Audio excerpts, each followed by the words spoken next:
Hello mga kabusing! Welcome back sa ating vlog. So, for today's video nga mga kabusing, ang ating pag-uusapan ngayon ay ang Mr. Eco International 2026 First Edition nga mga kabusing, na kung saan ginaganap nga ngayon ang kanilang patimpalak para sa kung sino talaga ang kauna-unahang Mr. Eco International 2026 First Edition. So, sa walikap, kapungkap at salam alaikum po dyan mga kabosing sa lahat pong nanonood po sa aking YouTube channel. Hello po, at sana ay nakasubscribe nga kayo mga kabosing. At syempre, let's start mga kabosing. Ang ating pag-uusapan ngayon ay ang Mr. Eco International 2026 nga mga kabosing, na kung saan sino nga ba ang malakas na makakalaban mga kabosing ng ating pambato na si Kurt Curtis nga mga kabosing, na kung saan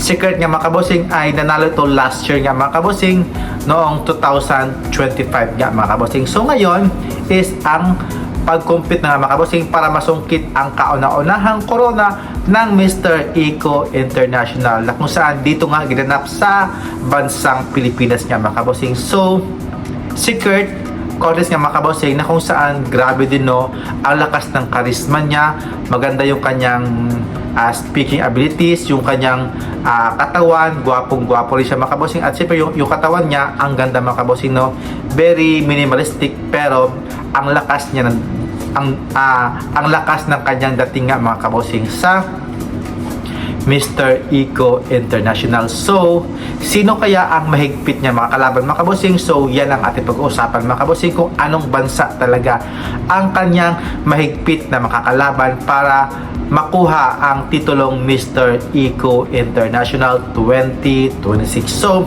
let's begin with Italy nga mga kabosing, na kung saan si Italy, ang gwapo niya mga kabosing, ganda ng kanyang face, yung kanyang katawan, okay na okay din mga kabosing, at face value din to mga kabosing si Italy. At syempre, si France mga kabosing no, ang gwapo rin niya, maganda rin yung kanyang mukha, long hair siya mga kabosing no, pero pag ma-haircut mga kabosing no, sobra talagang gwapo niya mga kabosing sa kanyang hair pag mapagupitan siya mga kabosing. At syempre si Venezuela naman, ang lakas ng laban mga kabosing ng Venezuela. I don't know kung saan siya nag-compete, sa Mr. Global ba o sa Mr. International o sa Mr. Supra, pero ang lakas ng laban niya mga kabosing, pwede siya maka top 5 niya mga kabosing itong si Venezuela mga kabosing.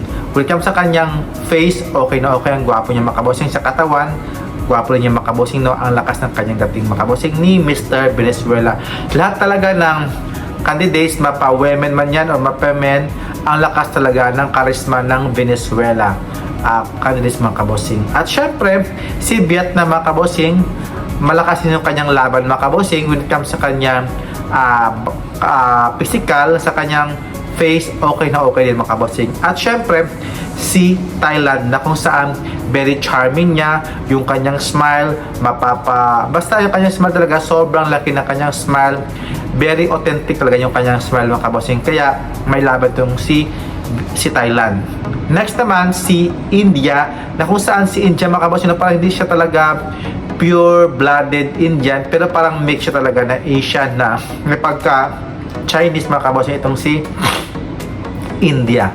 At syempre si Myanmar, na kung saan ang lakas ng kanyang appeal mga kabosing, sa kanyang photos talaga, yung kanyang buhok okay na okay, pasado sa akin, yung kanyang face may laban din mga kabosing, yung sa kanyang katawan okay na okay sa akin, yung kanyang body, yung kanyang total overall malakas ang laban niya mga kabosing, pwede siya makapasok sa semi-finalist mga kabosing itong si Myanmar. At syempre si Brazil, na kung saan si Brazil, ang lakas din ng laban niya mga kabosing no, lahat talaga ng mga Latin countries sobrang lakas talaga. At syempre hindi mo talaga sila mai-imbornal talaga mga kabosing when it comes sa kanyang physical, sa face, sa galawan mga kabosing, itong mga Latin mga kabosing, especially Brazil.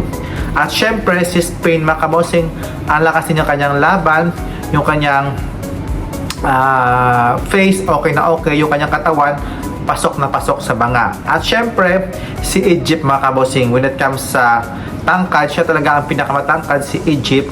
Ang lakas ng kanyang dating, super gwapo rin niya mga kabosing, yung kanyang katawan, pasok na pasok sa mga kabosing. Kaya, ito mga kabosing, yung first edition ng Mr. Eco International 2026 mga kabosing. So, sino kaya ang makapag-uwi ng corona at syempre, sino kaya ang hahadlang para masungkit natin ang kauna-unahang corona bilang isang Mr. Eco International 2026 first edition nga mga kabosing na ginaganap nga dito sa bansang Pilipinas mga kabosing. So, kung si Pilipinas mga kabosing ang makapag-uwi ng corona, so ibig sabihin yan mga kabosing, lutong Macau na naman. So, welcome sa mga kabosing sa kanyang face body mga kabosing.